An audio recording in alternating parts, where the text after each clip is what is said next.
This is the Mobile Tech Podcast, brought to you by worldpodcasts.com. Now here's your host, Tech Girl, Miriam Joie. Brought to you by Mint Mobile. Stay tuned for a special offer at the end of the show. Hi, and welcome to the Mobile Tech Podcast. I'm your host, Miriam Joie, and it is today, Tuesday, February 27th, 2024. And I'm with Nick Gray here at MWC 2024 in Barcelona. Hi, Nick. How are you? Exhausted. Yeah. But I'm good. I'm good. I'm not too bad because mostly I've managed to pace myself, but we had more people planned for the show and they all fell off like I think everybody's exhausted. It's basically what it is. Or still busy with 1,000 other things to do because there's a lot to see today. I mean, there is a lot. This is the second day of the show, technically third day if you do media stuff, fourth maybe. So what stands out? Like, what's your general theme kind of vibe for this show? Artificial intelligence. I knew you were going to say that. Come on. So me and Anshel did like a pre-MWC show last week where we talked about what we expect. And of course, we made big jokes about that. Everybody's talking about artificial intelligence.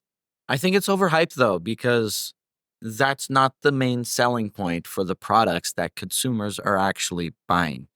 They're still buying it because it's a smartphone. Yeah. And it does smartphone things, and it's just an additional feature. But it seems the only thing anybody ever wants to talk about is artificial intelligence. Yeah. And, I mean, it's only been about 2 years where it's kind of become the main topic, and it's a little bit overbearing this year. Yeah. I just kind of want to be done with it a little bit and get back to like the true stuff that really matters. But I don't think this is going away anytime soon. No, I think this is kind of like the hot new thing. And I mean, CS really showed us that.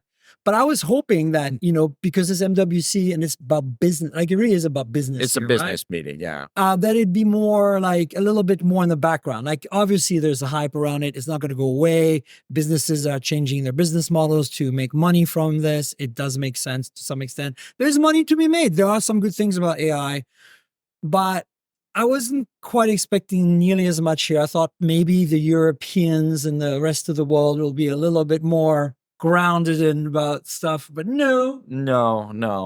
Well, to be fair, it is getting better. What they're showing us with artificial intelligence is evolving quickly. Yeah. I still have the question, though, why do we really need a lot of these demos that they're showing us? For the business standpoint, they make a lot of sense. They increase productivity, things like that. But from a general consumer standpoint, there's still the main benefit I still see right now for AI or generative AI just comes down to some random photo editing stuff. Yeah. Magic Eraser. I mean, that's basically it right now. And even though I've had that on my Pixel 8 Pro and I use my Pixel 8 Pro every day and I take dozens of pictures, I use Magic Eraser maybe once a week. Yeah.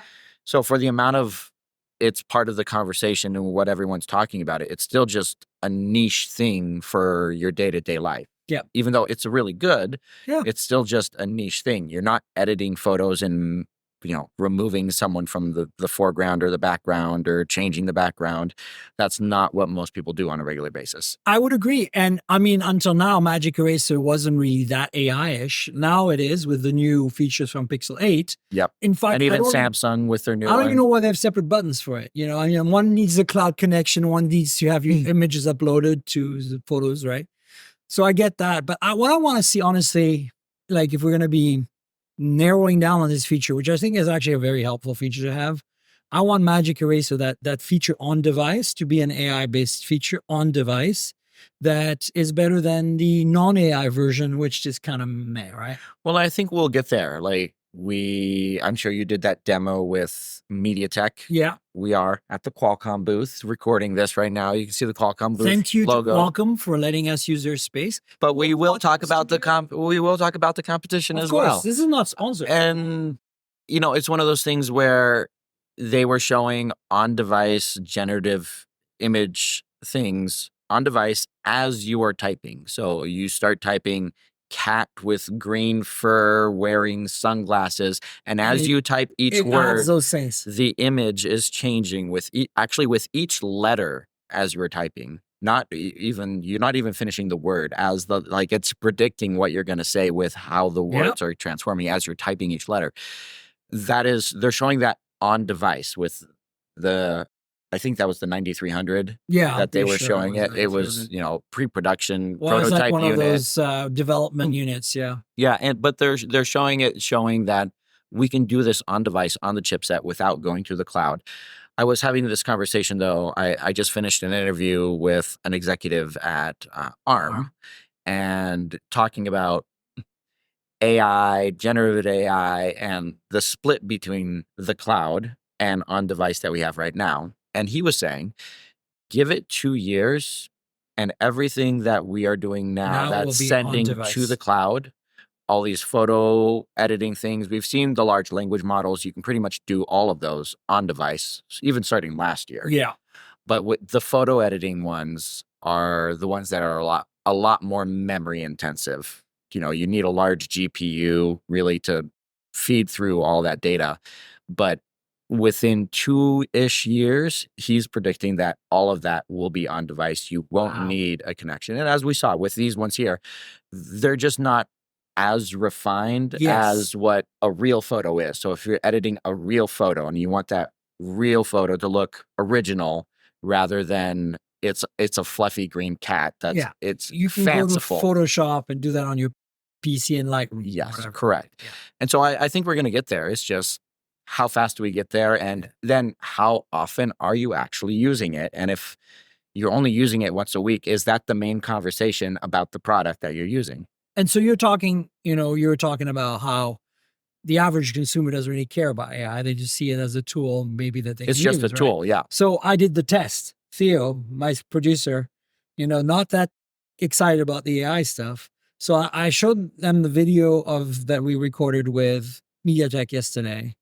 And I said, look at this. As you type, it does it. And they're like, so what? Who cares? Like, we nerd out about it because we understand the implications. Right. But they're like, well, I've seen this before. I'm like, but you haven't seen it change as you type. That was the thing for me, right? Mm-hmm. For you too. But for them, it was like, so what? Like, of course it does that. Without even thinking, oh, there's been a transformational change here. Yeah. And I think, that kind of tells you generally, and Theo is my producer. They're pretty tech savvy compared to, I think, some people. So I think it tells you how it's one thing to be tech savvy, another thing to be tech interested, right? Like to be excited about the fact that, oh, look, as you type, it changes. So, I feel like you're right. We're quite a ways from, the public really understanding or needing to understand, in fact. Or needing to understand or caring enough to understand. And so that's why, part of the reason, going back to the very beginning, where we kind of get a little antsy as media people of this whole AI brouhaha, right? Because who cares? Like you could call it something else than AI. It's just a tool that actually is very much more powerful than anything we've had before. Well, and I think, and this has happened over the years with different generations of technologies that have come and gone and become invisible and seamless. I think right now, AI is just being used by a lot of phone makers and even the chip makers as simply a marketing tool because it's the hot word. Yes. I've seen so much here that people are calling AI that is just an algorithm that's spitting out the same 4 options every time. But they're calling it artificial intelligence. Exactly. I like anything with an algorithm is now AI. I'm like, no, machine learning. The machine needs to learn based off of certain parameters, and the machine is making the decision, not the algorithm that you pre-programmed into it. I would even go beyond that. I would say that the current AI zeitgeist should be about large language models, because we've had machine learning for segmentation of images to figure out where the sky and for 5 years at least, right? Yeah. No, but I would still classify that as AI. Okay. And the large language model is just the latest segment of AI, it's right? The next generation. It's the newest thing. And even so, large language models, but also the generative imaging as well. Those are the 2 new ones that everybody's really excited about. But to your point, these chipsets, when you take a picture, Qualcomm and MediaTek, they'll go through and they're like, we can generate 8 layers of background, foreground, subject, any glasses. Yeah, and we can say we learned and we know what everything is without having to have a depth finder in the camera to segment these things. And that's amazing. I don't think that gets talked about enough because the chip makers are then like, but artificial intelligence and these are these other things. I'm like, actually, this is really important. And that's actually when someone's taking a regular photo and they're using portrait mode. Yeah, the fact that you can do that and you don't need a secondary depth sensor anymore in order to find that information, and it just does it on its own because it says that's the sky and that's got to be further away than your face is in foreground because we know what it is. And beyond that, even initially portrait mode was like, okay, let's detect the face and blur everything else. Now it's like, let's detect the face, and as you said, like, oh, there's cars, that's got to be behind you. Oh, there's a building, that's got to be behind the cars. Oh, there's sky, that's going to be behind the buildings, right? Well, and then they're looking at it too. A car, well, how big is the car compared to your face? Well, that's got to be significantly, like a car is, 12 feet long, your face is only 6 inches wide. So we can tell the depth distance-wise and, apply the bokeh accordingly, right? And it makes for much better photos. Like we've all seen huge improvements in portrait mode with various phones. Plus, of course, you also have the sensors getting larger, so the natural bokeh getting better too, right? Yeah.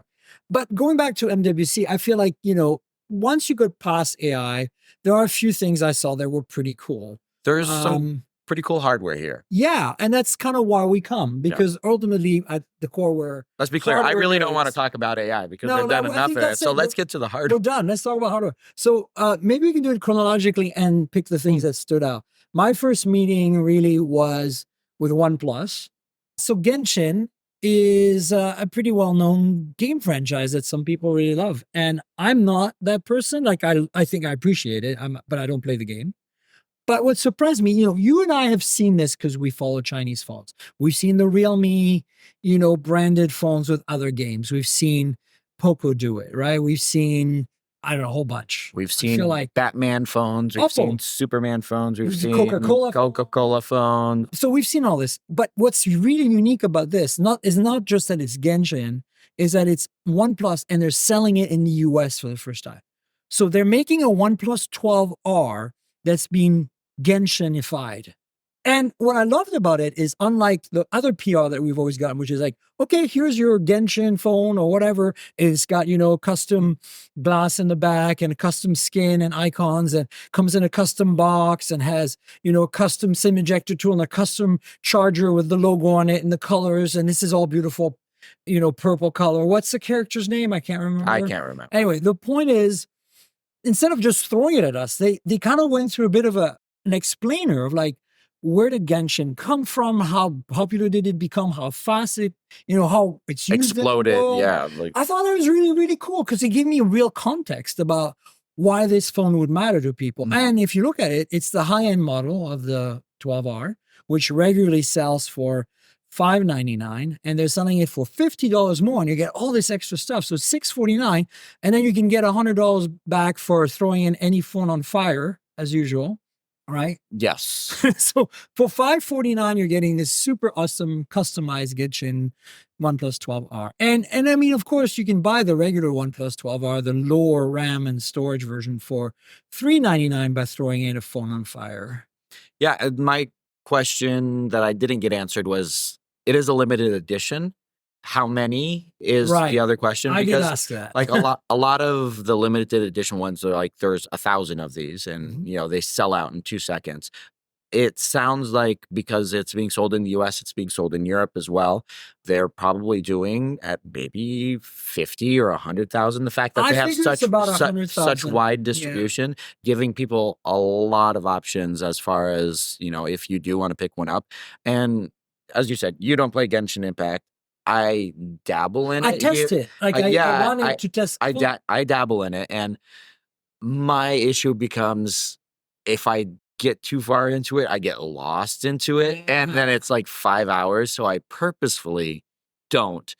But that's people play this game hours and hours a day, and people love it. And they're releasing updates once a month and adding new characters and making the game just more insightful and increasing the story. And so if you're a Genshin Impact fan, check it out. I definitely think it's worth And the this while. phone will get 5 years of updates and 4 years of OS updates or something, right? So it's something like that. So it's actually going to be able to be keeping around for a while. So, you're not like throwing it out tomorrow. But back to the watch, I think I'm very excited. I haven't worn it yet. I've got the box. Mine has not arrived yet. So basically, we'll talk about it on another podcast. I think the main thing to point out, we do need to talk about the fact, because it came along with a Google announcement, and what makes this watch. Let's talk about that. But I'm just saying, in terms of my actual opinion, so review opinion is not going to happen today. So I think the more important part about this watch is, yes, it's probably a good watch from OnePlus. They make good hardware, but it came along with a Google announcement that they're doing this, enabling Wear OS to work in concert with a dual chipset system that also runs RTOS. Right. So you run 2 operating systems at the same time, Wear OS and RTOS. And what this allows is more efficient battery operating systems, allowing up to 100 hours on a single charge, which I think is something every Wear OS user has been asking for a long time. We're looking at 3 days, and from the people who've received their watches early, because the reviews will start coming out soon. The embargo is in the middle of MWC, which is not the most convenient for us, but you'd start seeing reviews soon. People are saying 3 days is pretty much what they're getting, and so this real-time OS, this RTOS, is running on this chip I've never heard of from a company called BES. And, if you look at when I worked at Pebble back in the day, that's basically what Pebble OS was. It's running like on a Cortex M3, which was like a microcontroller, essentially. So very efficient, very much a real-time OS. So what does a real-time OS take care of? Things like notifications, phone calls coming in, refreshing your always on display, like if you have always on this enabled. Note though that I talked to Avi about this. Any complications you have that require Wear OS, like checking Outlook email count or the weather or stuff like that. Complications that are tied to a specific app will blow away your power consumption, because you're actually running Wear OS at that point with always on, which is not good. But OnePlus tells you if that's happening. Like it ahead of time tells you, if you install this, you won't get the battery savings. So it's actually really interesting. And to have Google officially there at the announcement saying, hey, we're working on this. This isn't, OnePlus is the first, basically, the is first what to do we're it, getting. So I think this is a step in the right direction, because, Wear OS is... It has its ups and downs. I mean, I was just going to literally say, it's not just Wear. It's like Android Wear before that. Like, it's always been like all Google things, freaking soap opera roller coaster ride, and I'm a fan. Like, I'm wearing this Galaxy Watch 6 Classic with Wear OS, and honestly, I'm very happy with it. Except for battery life isn't great. I have to charge it every day. And then I've worn the Pixel Watch, and I loved it too, other than the size. And again, battery life. iPhone, Apple, and Apple Watch users are familiar with the battery life problem. Well, I think it goes to just not the inefficiency of Android, but the inefficiency of Android in a wearable device, because it is still running Android. Let's be clear. We're technically running a full operating system here, and you're just getting a view of the mobile view. And I was expecting we would get like a more stripped down version that's more efficient by let's strip more out of it to make it more efficient. But this approach of let's have 2 operating systems running simultaneously that offload, because they've essentially realized it's these specific systems that are causing the most power efficient uses within the operating system. And if we can offload that to a separated operating system that's extremely light, we can get around it. And it's kind of like a MacGyver hack. Yeah, totally is. And it's like also the sensor suite, all this stuff for step count and sleep tracking and heart rate sensing and all that. So it's all done by the RTOS. And the interesting thing about that is if part of the reason I had a positive review of the original OnePlus watch, even though it was panned by a lot of people, was because you and I have played with these Chinese watches that are based on a real-time OS and run 2 weeks on a charge. 2 to 3, two to 3 weeks on a Because charge. we understand there's no apps, there's no Google Assistant, there's no Google Maps. There's no real notifications between phone calls and text messages. That's all you're getting. You're getting basic stuff. But for a lot of people, that's actually enough. I think that because we come in North America, especially in the West, we come from this Apple Watch perspective where you could run heavy duty things on your watch, like go out with your earbuds and Spotify streaming from the internet on your watch, right? Like then, of course, the original OnePlus watch and similar real-time OS watches are kind of crap. So this kind of solves the problem. What I want to see next is Qualcomm, hello, we're right here at their booth, make a chip like maybe the W6, which will have that BES or real-time OS second chip incorporated on the die as a separate, CPU kind of thing. No. So that's the next It would just step. be like a separate core. Separate core running kind on of like QoS. what they have right now with the stuff that listens to us doing the assistant call worlds and all that other stuff on our phones. So I think it'll be interesting. The next thing I did was Lenovo and Moto. Shall we talk about that? Let's do that. So what's your take on the Lenovo stuff?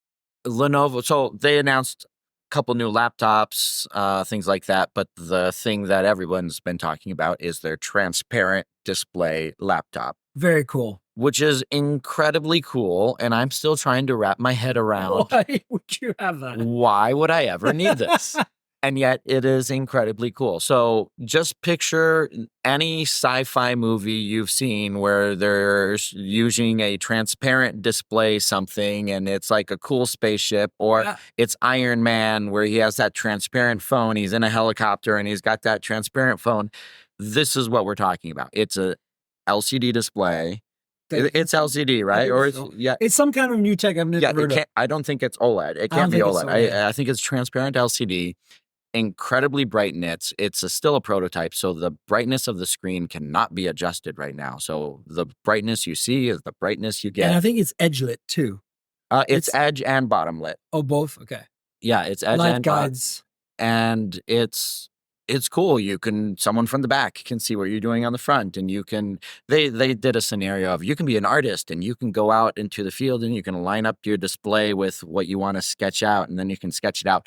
The only downside here, it's not a touch screen, so you can't use the pen on the screen. You have to use it on the base. So the base it's the whole base is like a Wacom touch screen. So it's not a keyboard, it's a virtual keyboard on top of it, but you can get the pen and you can write all over the bottom of it. It's nice. It's nice. But the problem is, why?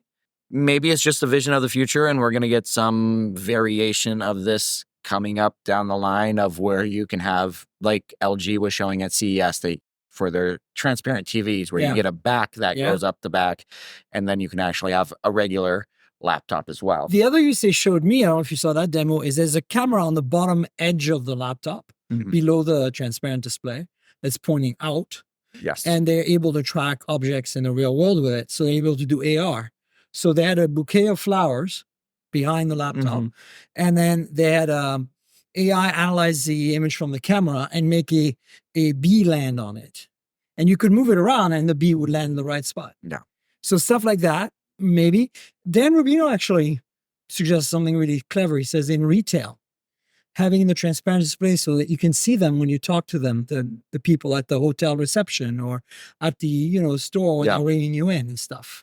Yeah. So, I mean, those are stretch cases, but the cool factor is absolutely you cannot say it wasn't cool. It was it is. So I felt like I was inside a sci-fi movie. Yeah, as I said, it's like you think that display you saw from the sci-fi movie, and that's what it is, and it's real. Like we can make that now. It's not science fiction anymore. It's an actual display. Super cool. And then the other thing that Moto was there also sharing space with Lenovo, since obviously they're a Lenovo company. And they were showing, I mean, we've seen it before, but we have to call it the right name. The adaptive display concept. I did not put that in my reel that I posted. I'm sorry. It is called the adaptive. I called it the bendy phone. I called it the bendable. So it's a phone that we've seen this before. I think, was it Nubia who did it? No, we saw Lenovo do this at Lenovo Tech I World, feel like MWC years ago, there was a but thing you could but put it- Lenovo did this 8 years ago. years ago. 8 years. So the original one, if you search Lenovo foldable phone, 8 years ago at Lenovo Tech World at their annual tech conference, they showed off the same thing. Here's a phone. What if I put it on my arm and it wore it out as a bracelet? So it's been around for a long time. This is the first time they've actually let other people hold it and touch it. Yes. And it's a real phone. And the difference between that one and this one, like the bezels are so much smaller. It's And an actual OLED, usable. and you can It's an see OLED. it's a really high quality display. So it is impressive. Like Yes. I think what's more impressive, because we do have, if you have an OLED phone, you can technically pull the panel out and it is flexible. You can bend it. Like the technology, like it's bendable displays is not a new technology.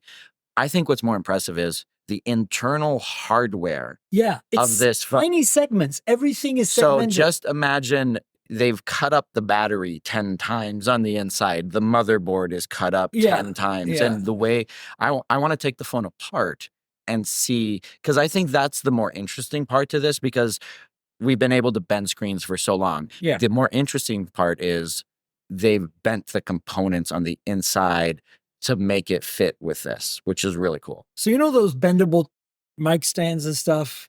You know, that like basically the Joby, that's the kind, Joby, the mic Joby stands. kind of like you know, tripod thing. Well, that's the same idea, but inside the phone. So little like, modules. you can make it into an S shape. You can make it round and put it on your wrist as a bracelet, and the display's on the outside. Yeah. You can kind of do Cobra pose, which is like, you know, like L shaped like this. Yeah, so the front sticks up. One and the third bottom is the base, 2/3 is the rest. It's very cool and not practical. So if anyone's seen or used Motorola's flip phones, you know they have certain games for the cover display. That's right. They were showing off Connect 4. Connect 4. And on so, 2 sides. On 2 sides. So I was playing against... You shape it and you can play on both sides. I was playing against Michael Josh and I beat him on Connect 4. He forgot that how things were stacking. He thought you could just tap it wherever you wanted and it would stay there. I was like, no, they dropped to the bottom. Exactly. So I beat Michael Josh on Connect 4. It was a good time. On the concept phone. So that was cool. And they also showed something very similar to continuity on the Mac, on Moto phones and Lenovo phones and tablets, with any Windows 11 PC being basically, you can use a PC's keyboard to, you know, type in the tablet and the phone, like drag and drop, all that stuff that Huawei's been doing forever now, right? Yeah.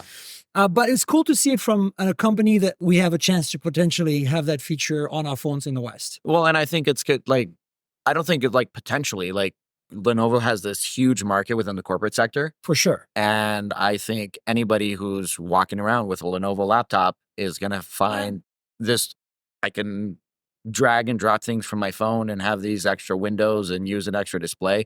Like like everyone likes to talk about MacBooks and stuff like that, but Lenovo dominates the corporate world when it comes to laptop usage. So it makes sense. Yeah.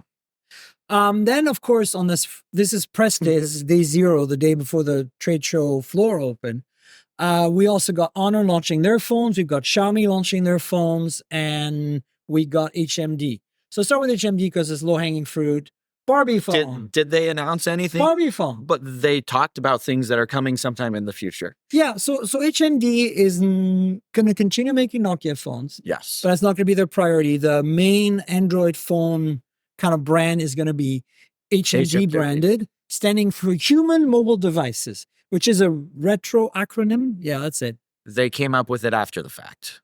Retro acronym. They came up with it after the fact. Anyway, the point is that other than that, they have a Barbie phone, which is a dumb phone, which is a flip phone. And it was not there. Like, I don't think I've even seen a photo of it. No, there's no photo of it. It was just an announcement. So as you were saying, they're going to be making Nokia phones. They're going to be making HMD phones. And also they're going to be making phones for other brands. Oh, okay. I didn't know that was the Barbie thing. Oh, that's the Barbie thing. So it's the Barbie thing is making the phone for Barbie. Why make a flip phone that's the dumb phone for Barbie? Because that's what Barbie wants. That's what they ordered. Barbie wants. Like they're making it for somebody else. It's somebody else ordered it. So Mattel wants it. Mattel wants a Barbie phone. Okay, great. So, I love it. And So we lost Bullet, we lost Bullet. but we've got HMD now making us all kinds of weird phones that are not Shenzhen specials. No, well, my issue is with this.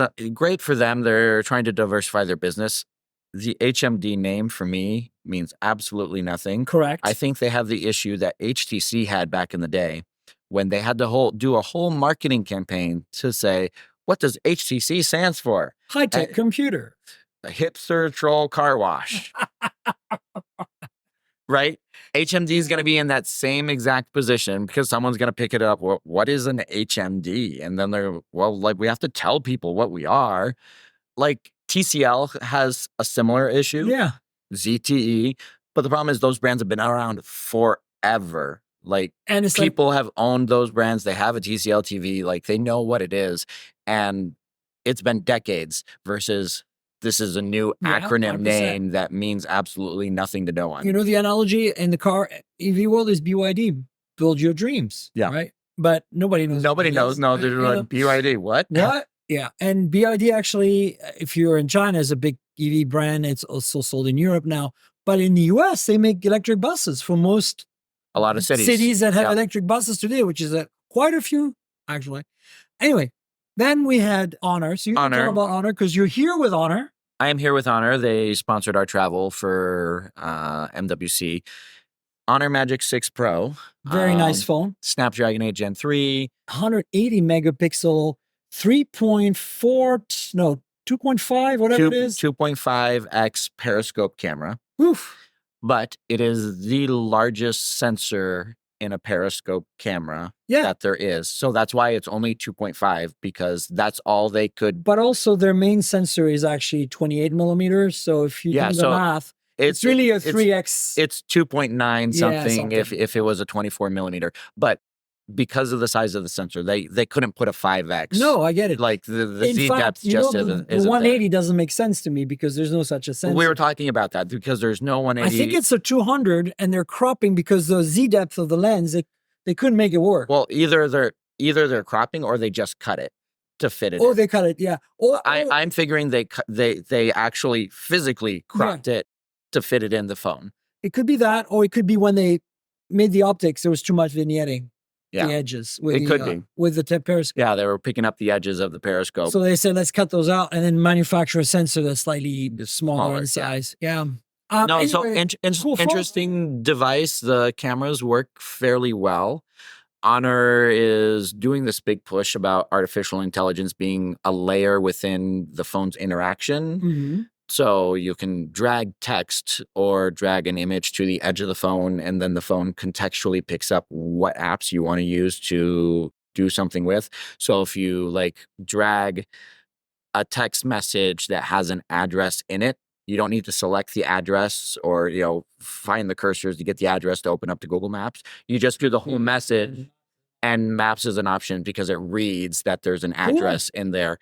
I haven't found that it works incredibly well. I use Telegram for my messaging. It not once has suggested I share something with Telegram. Probably doesn't know what Telegram is because it's not. Yeah, so it's for them calling it artificial intelligence and an artificial intelligence layer, I think is a little bit of a stretch. It's a smart layer for sure. Trying to predict how you want to use based off of the context of what you're dragging over. I hesitate to call it artificial intelligence because for me, it was suggesting I use Facebook Messenger and I hadn't even logged into the app. Oh, wow. Amazing. So is the software still Huawei circa 2019? No, because that's So we've had this conversation before of how their Honor software has looked so much like Huawei software. It is finally starting to diverge. From what I know, this whole AI layer that Honor is doing, Huawei's not done anything similar to that. So they branched out. I do like the new version of Magic OS 8 has, how on some apps or some Android phones, you can resize your folders. Yeah. Now you can resize apps. On the Nothing phone, how you can blow up an app and have it 4x the size. Yeah. Here, you can long press an app and expand it But then what it does, it expands all the shortcuts that are available through on presses. And so you can have Gmail and it expands Next, and new it message. looks like a folder and it expands down new message and it expands those shortcut features that you get with a long very press. smart, actually. It's something I haven't seen before. So I give them props for that. It's still the overall look and feel still needs an Some polish, update. yeah. Like you still set up the phone and you set up gestures and it still has that gesture tutorial that they used the very first time that they rolled out gestures. So there's still things they do need to work on to give it a fresher look. Yeah. But they are adding fresh features that are not any that I haven't seen yet, at least on a Huawei device, which I think is a refresh. Yeah, I didn't have enough hands-on time with the phone, but the hardware is exquisite, like it was last year with the 5 Pro, which I got. And they're using a carbon silicon battery.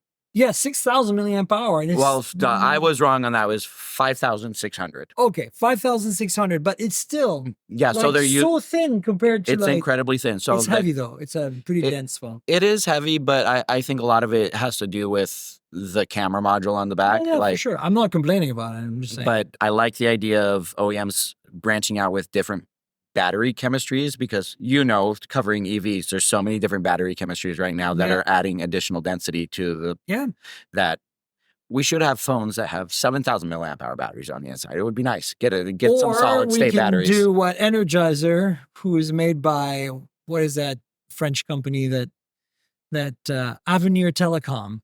Avenir Telecom owns the Energizer brand for phones, and they continue making batteries with phones in them.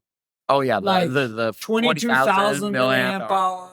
And it's a battery with a screen on top. A brick. But so then they had the Porsche design RSR. That's it. Porsche design RSR Magic V2 folding phone. This one is taken a long time to launch. I mean, it was announced at IFA as a non-Porsche phone, but for China only. Then we got the global launch recently. And now we've got this Porsche design, which is ridiculously fancy and expensive. It is nice. But it's super sexy. It is super nice. Like my only hesitation with this phone is it's last year's chipset. Yeah. When you can buy a better performing foldable device, but it is still the world's thinnest foldable. Yeah. Like when you unfold it, it is incredibly thin. But the Porsche design of this phone makes it so much better than the original. Oh, it's super slick. You just need to shell out $2,800. No, it was 2,800 euro. That's right. So $3,000+ to have the privilege of buying this phone. But I think it's probably one of the best looking foldable devices that we've gotten.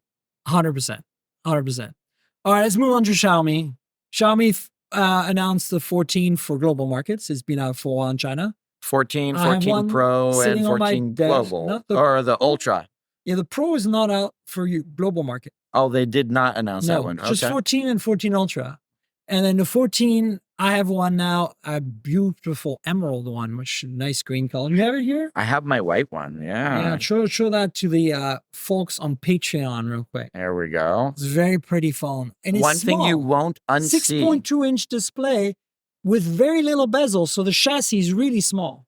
As I point this out for those of you watching on Patreon, the camera module looks decent. But if you look at it for a little bit too long, it'll look like an electric stovetop, and you'll never unsee it again. Every time you look at it, you're going to see an electric stovetop. I see it now, especially because it's got those little rings. The rings. Oh, it's an induction cooktop. Leica branded camera system, super state-of-the-art, triple lens with with a telephoto, and really nice phone. Yeah. So I got an emerald one. I'm going to play with it, let you know what I think. 14 Ultra, the mother of all phones. So imagine the Oppo Find X7 Ultra, but now add variable aperture to that. It's basically what you get. But the Ultra still, the Ultra has over the Ultra. The Oppo still has the advantage with the 2 periscope cameras. Yeah. So I personally... Yes. I personally, I love the But it's color. the same main sensor, the Lydia, whatever, 900. Yeah, so from 1-inch. an imaging perspective, they are the same, except for when it comes to the zoom cameras And the variable. and the variable aperture. I could leave the choice. variable Yeah. aperture, like just give me the lower number and I'm fine. Yes. And I don't like. When do you actually use the variable aperture? Well, Like, that's what I want to experiment with because I haven't tried it yet. I've Well, done but you- dual aperture on Samsung before, yeah, but on smaller sensors. So smaller it's a sense. Yeah, very and different it's been a experience. while too. Yeah. No, and I would say the most important part of the announcement is that the Ultra is global because last year it was wasn't. not. And I think that's going to make a big difference. And when we say global, we mean everywhere But except North the America, US of course. and Canada. So there are other things like they announced a watch as well. And speaking of watches, the Oppo watch, there's an Oppo watch that's identical to the OnePlus watch. Is there? Yeah. I have not. I don't seen know if that. it's officially been announced, but Well, they didn't I bring saw a they leak of didn't bring it to MWC. they didn't bring the MWC, but expect if you're in another market that doesn't have There might. So you're gonna get China market. China market. So Xiaomi, of course, they have their car on display. So they have an entire ecosystem, legitimately, from watch to tablet to phone to laptop to car to vacuum cleaner. To routers, to everything. fitness trackers, I mean, I think they have 1,400 products in their lineup. Yeah. Just keep in mind, Xiaomi doesn't make any of them. That. No. Well, phone. for they make the phones. Yes, that's how Xiaomi got founded with MIUI. Like that's where they got started. But for those who don't know, most of the products within Xiaomi's lineup that are not phones are licensed from other companies who come to Xiaomi and say, we make this cool product. And Xiaomi says, is this good enough for us to put our logo on? And these are separate companies. It's not like, and essentially they do a stock buy acquisition of these other companies and they buy in like 50% of their companies. But then for those who don't know, like their watches, the Mi Bands were made by Amazfit. Oh, Amazfit. Okay, cool. So the original Mi Band and all of Xiaomi's wearables are made by Amazfit. And then Amazfit was like, well, we can launch our own brand. And so then Amazfit retroactively said, we're the largest smartwatch manufacturer in the world because the Xiaomi Mi Band was. And so we can make our own stuff under our own name. So that's awesome. Let's see what else happened after that. We got trying to remember what happened on day zero. I mean, the Samsung Galaxy Ring, we got more details about that. How much do we know? Because I don't know really anything other than it's in a box at their Samsung. Yeah, so they're showing it off. They talked a little bit more details about health and tracking and everything like that. The important things that people really want to know: how does it fit?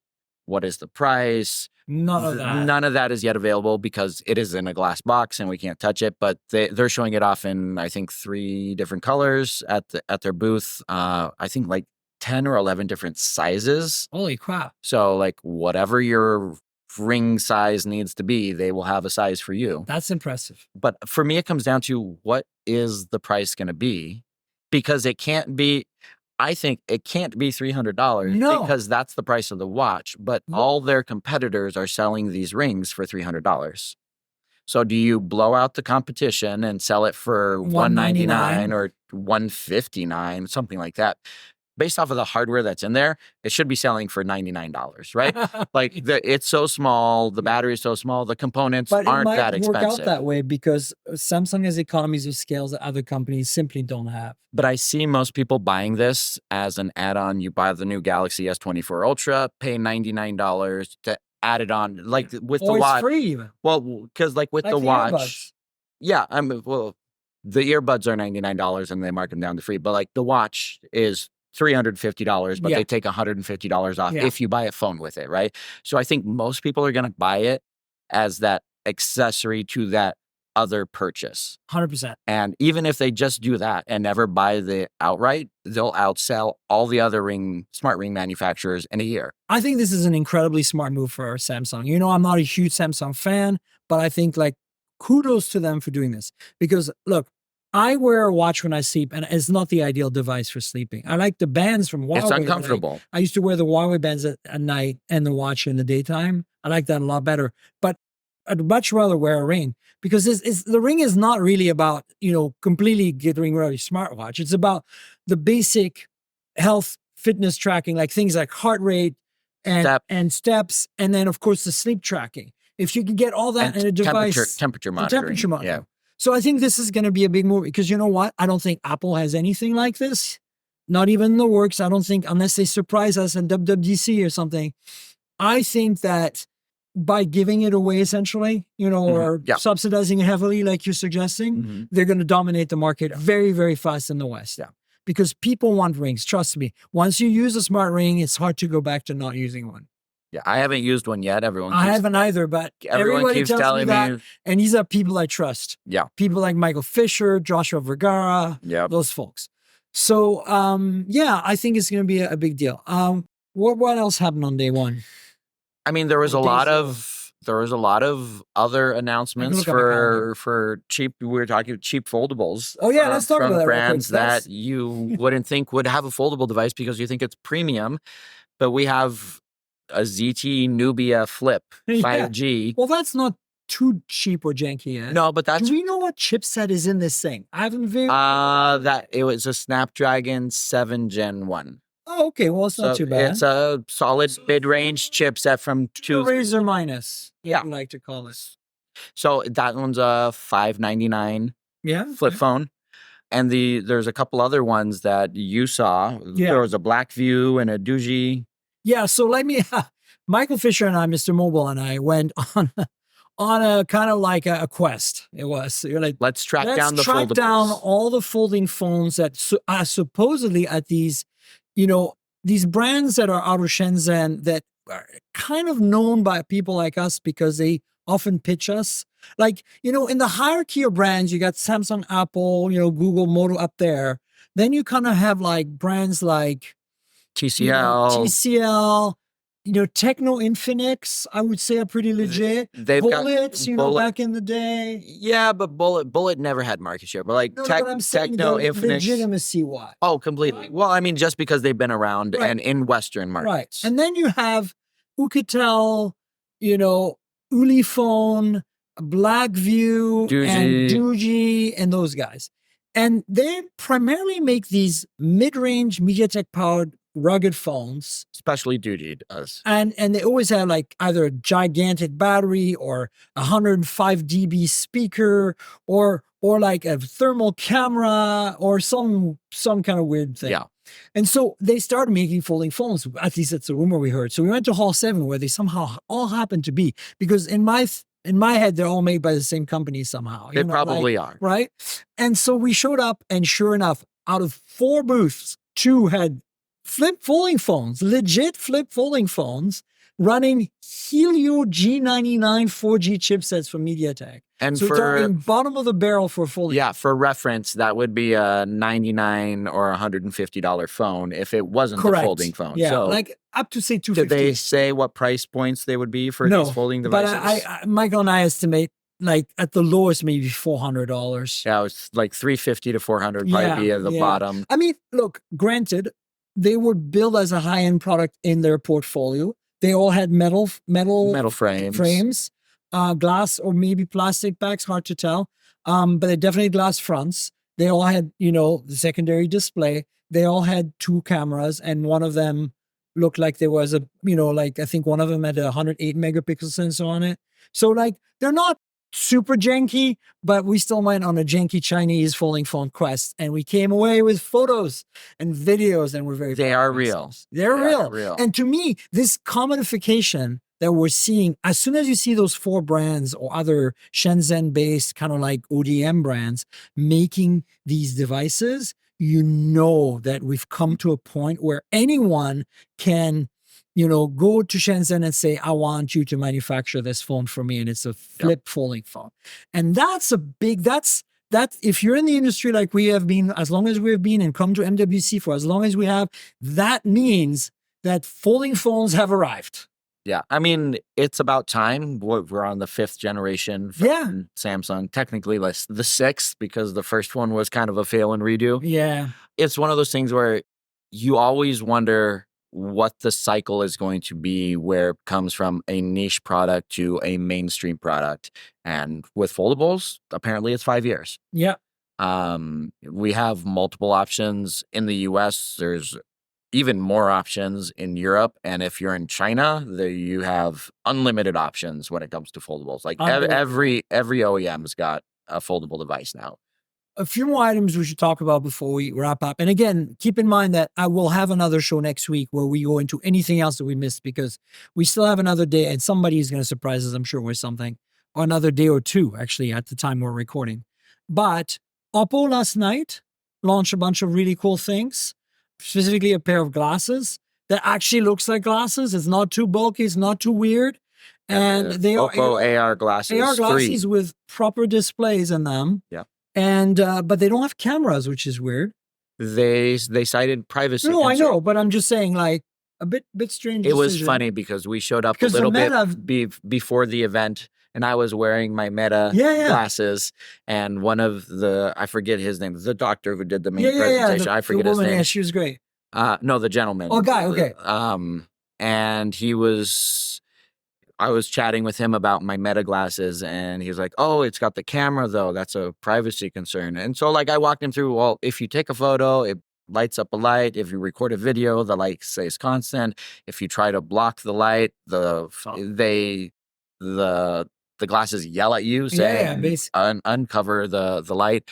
So personally, I don't think that's a huge privacy concern because people know that what's going on. It's been such a success. Correct. But again, they were saying this is more of a concept right now with their AR glasses, early prototype. So the final units may have a camera.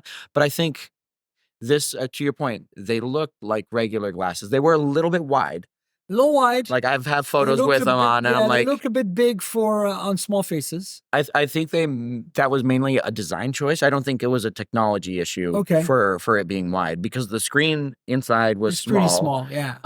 And the hardware that's built into the frame of the glasses didn't dictate how big the lenses were on the front. Yeah. So I think we're nearly there. I was talking to Michael Fisher after the event as he and I were walking onto another thing, and I was saying two more generations. 100%. And 2 more generations, and Oppo typically takes 2 years between generations for their AR glasses, so 4 years, and I think they'll look and act like regular glasses, and we'll finally have that augmented reality world that Apple is trying to pitch that they do. They keep saying they're an AR headset. I'm like, no, you're a VR headset. VR was past. Yep. But 4 years and we can be there. That's not that far away. This got me really excited. There's a China-only product for now, obviously, for Oppo. But look, this was the first time, other than X-Rail, that I've gotten really excited with AR glasses recently. Yeah. Also, they showed their deblurring, AI-based deblurring technology, which I think, works. It's totally legit, except that the demo was kind of janky because many of our phones were capturing the spinny wheel that they were using to demonstrate how a phone has a hard time capturing motion. And then the AI can fix that.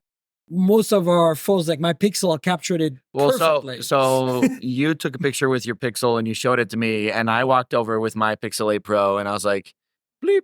Oh, yeah, my phone did it better than their demo did. Right. But you have to remember that Google rolled this out as a specific blur-free algorithm to capture your child moving. You throw your kid in the air and capture a picture. I felt bad because we're like, they're trying to demo this and we're like a phone in our pocket that already does it and does it maybe better. I think the Pixel does it better.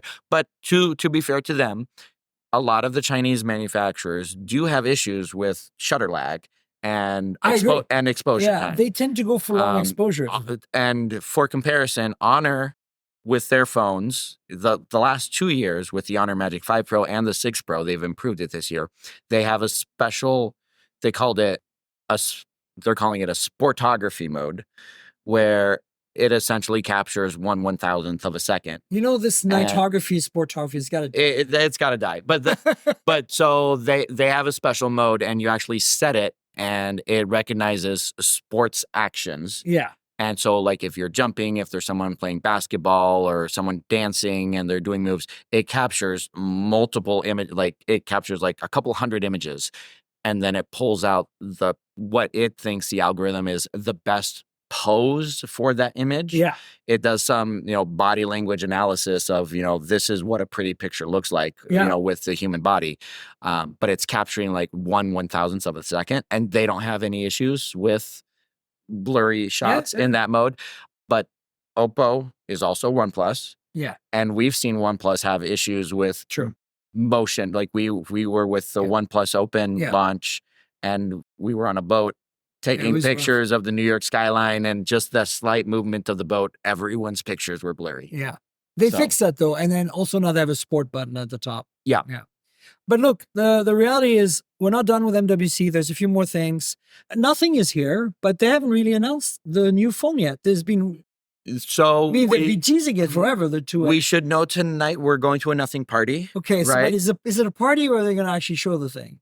Well, by the time this airs, we will know more. Well, by the time I'll say this: by the time this airs, the phone is going to be on display behind glass. Okay. And you should have seen more than me. You should have seen pictures of the phone behind glass. By the time this airs, I will have the phone. That's all I know. Well, by the time this airs, I'll tell you that I have the phone at home. I just have not unboxed it yet. So okay, I'm getting the phone tonight.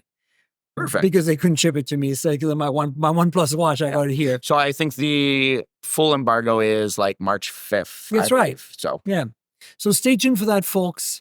We'll have more about nothing. Nothing to see here. It never Nothing ends. to see here. It never ends.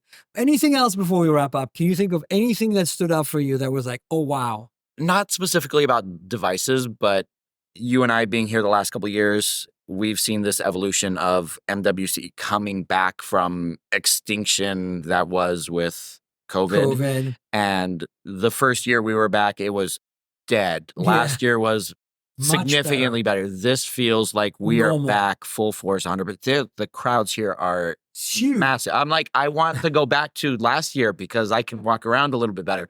But it's nice to see the industry back. The halls are completely full end to end with manufacturers. Every space seems to be sold out, which means business is booming, and which means we get to see cooler devices. There's just a lot more to see. Absolutely. Everybody's here. And this is what we love MWC is like, it is hard to explain this trade show if you're used to something like CES or most US-based shows. This, first of all, is Barcelona, which has a lot of personality, great city, great food, great place to be. And then on top of that, this new now, it's been over a decade, but this new exhibition center is really awesome and easy to get around and really nice to be in. And on top of that, this is about mobile. This is not just about consumer electronics and at wide or specific. I'm at the Unpacked Samsung event. This is anything touching cellular connected devices is here. And so it's really cool for people like us. Case in point, I had a meeting with ARM, which is just the architecture of the chip. I know. Like I had the conversation with them. I'm like, you guys are so deep into the phone that nobody ever talks about you. Nobody even knows who you are. Yeah, exactly. So, this is why we're excited to be here. And this is why it's such a great show to be at. So stay tuned. We'll have another wrap up next week on, other announcements. There's still some embargoes that need to lift. And then, Nick, do you want to tell folks where they can find you on the internet? Yeah, you can find me personally at Nick M. Gray on Twitter and Instagram, but you can find my work and my team's work on Fandroid.com or YouTube.com/Fandroid or Instagram and TikTok at Fandroids with an S. That's right. Definitely subscribe to all this stuff. And Nick has been on the show many times. We tend to do a lot of the trade shows together. Every time. And so it's kind of inevitable that we're doing MWC.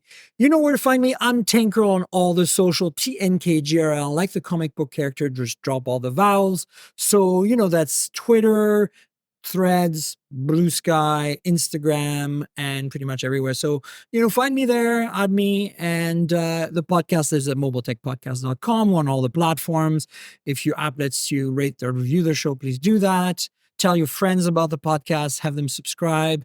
There's a YouTube channel, youtube.com/mobiletechpodcast. You know how YouTube works, so like, subscribe, tell your friends, click the bell, all that good stuff. And then more importantly, we mentioned it earlier when you were showing the Xiaomi 14.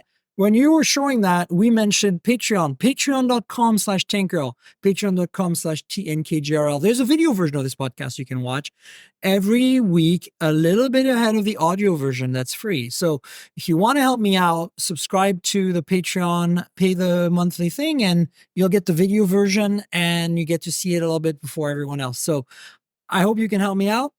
And check that out, patreon.com/TNKGRL. If you don't want to use Patreon, there is a link in the show notes where I put the links to all the things we discussed. And in there, the one you can click through to go to PayPal and buy me a $5 coffee or something. I'd appreciate your support. And I want to thank our sponsor, Mint Mobile. You know I review a lot of phones, so I'm constantly juggling multiple devices. While that's fun, it also means I'm spending a lot of money for wireless service on multiple SIMs. Thankfully, there's Mint Mobile, and that's who I'm teaming up with for today's podcast. If you want to save money on your wireless service, switch to Mint Mobile. You've probably seen the Mint Mobile ads featuring Ryan Reynolds, but let me quickly tell you how fantastic their service is, especially for tech-savvy early adopters like us. Mint Mobile offers premium wireless for as low as $15 a month, and you don't have to sacrifice any coverage, speed, or data. They're built on the nation's largest 5G network. They keep costs low because they sell direct to you online. They cut out the retail stores and salespeople. Why should you pay more than you have to for access to the same network? In my experience testing phones, Mint Mobile delivers the same data speeds and call quality as the big three for a fraction of the cost.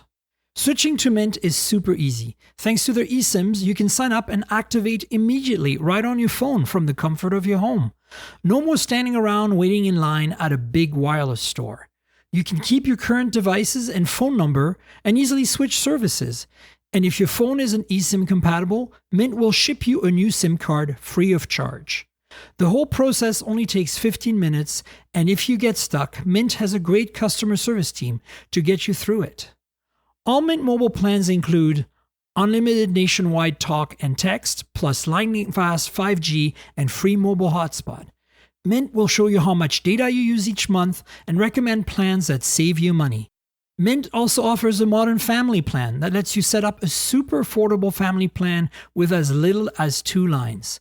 Use my link, mintmobile.com/mobiletech, to get premium wireless starting at $15 a month. Stop paying more than you need on your wireless bill and start saving big with Mint Mobile. And finally, I want to thank you again, Nick, for being on the show. Thanks. My pleasure. Always fun. Absolutely. We'll be back next week with another show, folks, so stay tuned for that. Until then, cheers, everybody. This has been the Mobile Tech Podcast with Tank Girl, proudly presented by worldpodcasts.com. You can visit us online at mobiletechpodcast.com.